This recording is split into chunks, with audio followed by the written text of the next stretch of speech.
Check if I'm straight.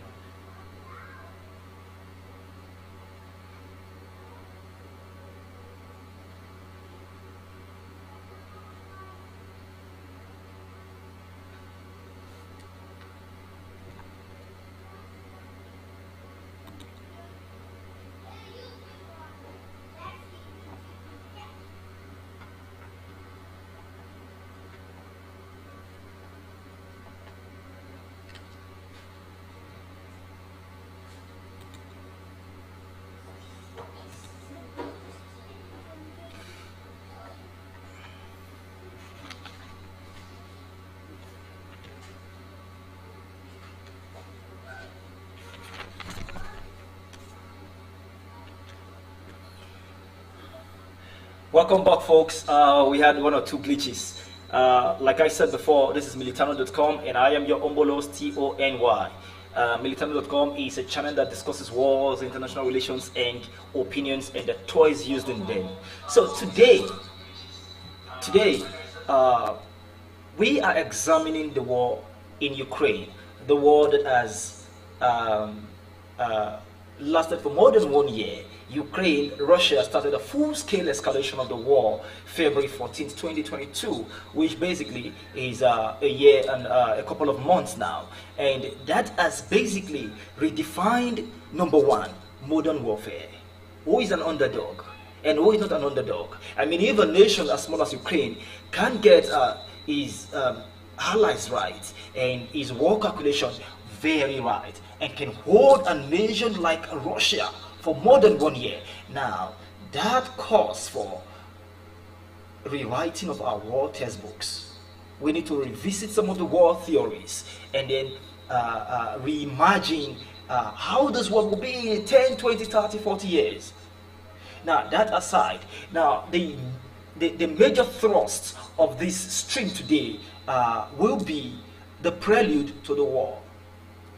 Do not forget that these two are brothers. They are neighbors. They were once one country. In fact, Ukraine was the second most important nation in the Soviet Socialist Republic before it disintegrated. Now, how come today they are having ideological problems, differences in thought, in pattern, in milieu, in the way they see life? How come Ukraine all of a sudden no longer wants what Russia can offer? Ladies and gentlemen, welcome to militano.com and welcome to our world as it changes every day. Now, first that we are going to be examining is number one, that Ukraine, for the past 3 decades, after disintegration and the independence, so to say, from the Soviet Union, has been finding ways to create its own path, has been wanting to join the European Union, to be part of the European world. To them, they are like a people that sees light. And so, that has been a concern for Russia. Now, I would want to believe that Russia foresaw this before this disintegration. And that was why what I would believe necessitated the agreement in the first place, that Ukraine, you will not belong to NATO, and you will never own a nuclear warhead. So to say, this has been in the plan, it's been in the offing for a long time.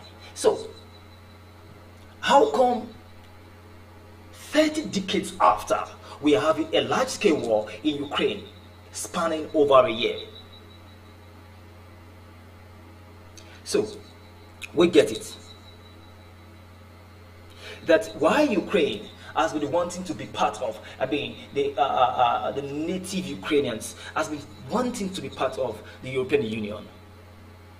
The native Russian speakers that occupy the east of Ukraine has always been longing to be part of Russia. You see, that is one of the big problems.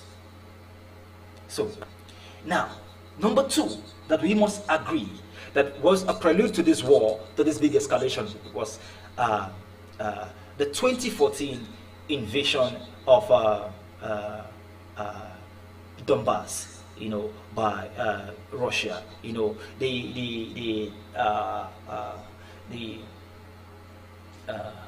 Russia's seizure of Donbass and then supporting separatist group. I mean, if you say you are my brother, why would you want to do something that will put me in an unlikely situation? Because we must understand that lots of people died. Thousands died in the war at Donbass. In fact, that happens to be one of the, I mean, the second fiercest war in Europe after the Second World War, and that should be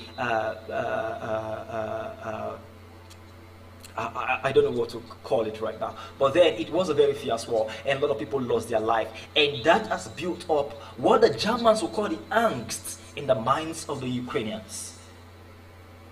Getting to know their enemies, getting to understand that, look, the Russians just need us for as a puppet, you know, and so carving our own path, that pushed the Ukrainians farther from the Russians.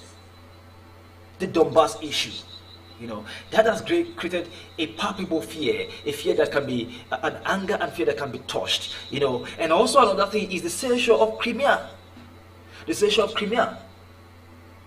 Now, let's not forget that in 1954, Crimea was handed over to the Ukrainians as a gift. Let's call it like that. It was like a gesture to cement the brotherly relationship between the Russians and the Ukrainians. You know, and then all of a sudden it was seized from them. Why would you want to take something from me because you feel you can't take it? It is not yours, but because you feel you can't take it, you came into my own space and then you took it. Now, all this built momentum for what we are seeing today. Now, because do not forget that thousands died, I wrote it here, that thousands died in the fight in the Donbass region between 2014 and 2021. It was the bloodiest war in Europe since the Balkan Wars of the 1990s.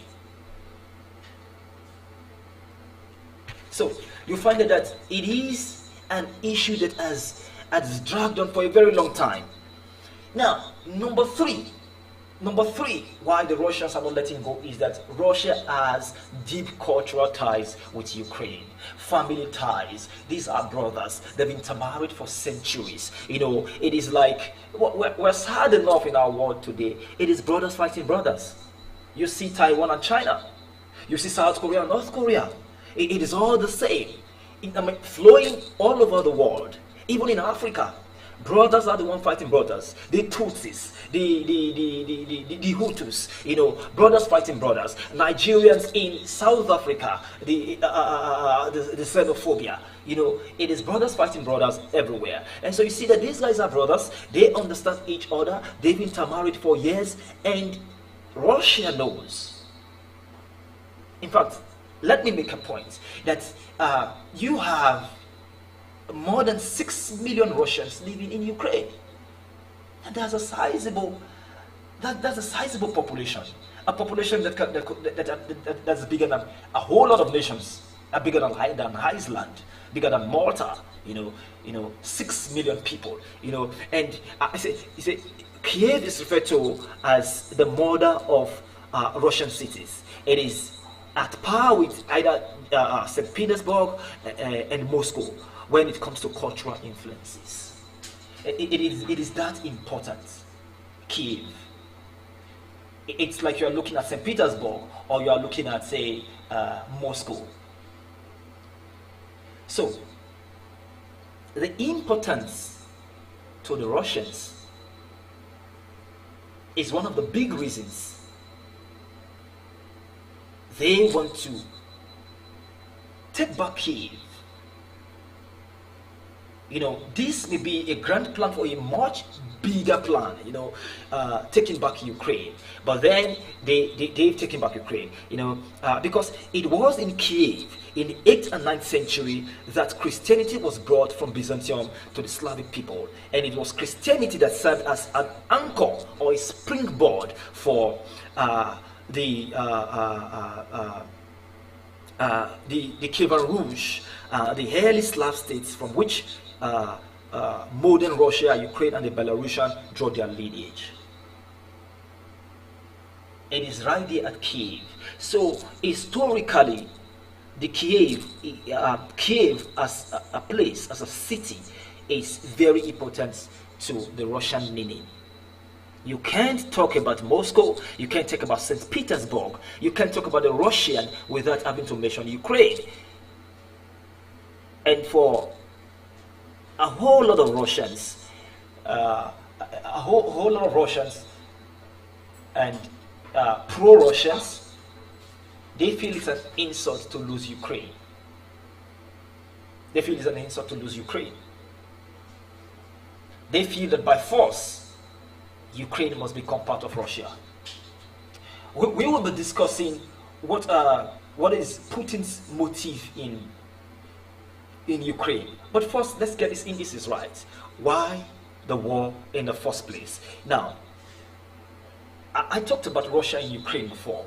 You know, in the 2021 census, you have more than 6 million Ukrainians living in the east. More than 6 million Russians living in the east of Ukraine. Now that is sizable population. In fact, that is one of the pretenses or one of the excuses that Putin gave for invading the Donbas region, that he wanted to protect the Russians in Ukraine. These are native Russians that live in Ukraine. So you see that side by side, you put these guys side by side, they are like brothers. They've intermarried, and you know they understand each other. You can't put them apart. You know, in having to tell their stories, in having to today you see that Ukraine of Russia. I mean, Russia would want to remain a superpower in that corner of the world. They wouldn't want to share a border with the United States. But forgetting that Alaska has a border with the United States. I mean, that is another argument for another day. But basically, what Russia is saying is for us to remain a superpower. In fact, the point is, after the disintegration of the USSR, a whole lot of Russians believe that it was a mistake to have lost Ukraine. They believe it was a mistake in the first place. They shouldn't have allowed Ukraine to go. I mean, every other city-state can go, but not Ukraine. You know, because now allowing Ukraine to become part of NATO means the United States and our allies coming very close to Russia. And Putin sees that containing Ukraine, ensuring that the United States does not, in fact, that containing Ukraine means dragging border with foreign powers like the United States. In fact, Putin said it, that fighting in Ukraine ensures Russia's survival from those that want to usurp Russia. I mean, that is how he put it. I mean, paraphrasing now, So the superpower image, they want to be superpower, they want to remain there, they don't want anything coming to them. That was the plan in the first place. And that is why when they were disintegrating, they agreed that no, Ukraine will not be allowed to join the NATO, and they will not have any nuclear power, but then they assured Ukraine's safety. But then another argument is Russian soldiers crossing into Ukraine becomes another very big problem, another very big topic, because that was also part of the agreement. So, what were other issues? The other issues is Crimea.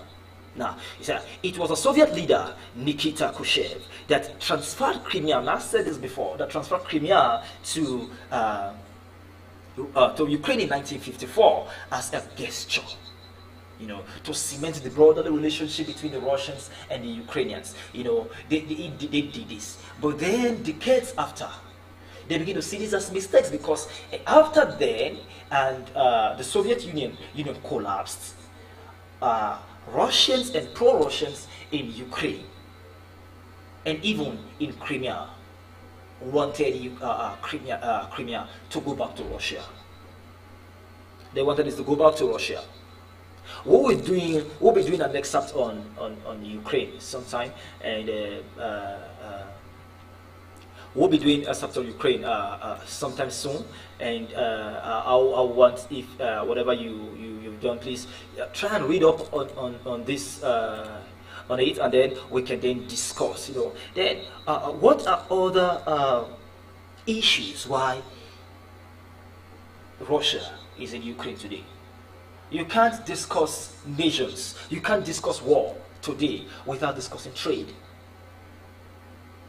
Without discussing trade. Now, before now, Russia was Ukraine's highest trading partner, although China has overtaken them now. That was before the invasion of Donbass, or even Crimea. They were the biggest trading partner. Now, trade was going in back and forth between these two guys, these two nations. So that even when Russia was creating the Eurasian nations, they wanted Ukraine to be part of it, which Ukraine said no. So you see, the point is, to Russia, Ukraine is like a prodigal son. It's like a son who basically will pack sand, put it in the pot of soup of his mom. And so they are trying to bring them back to the fold. You remember the biblical story of the prodigal son who works for his father, his inheritance from his father, and then went and blew it off. So that is how Russia views Ukraine, and bringing them back now involves some certain level of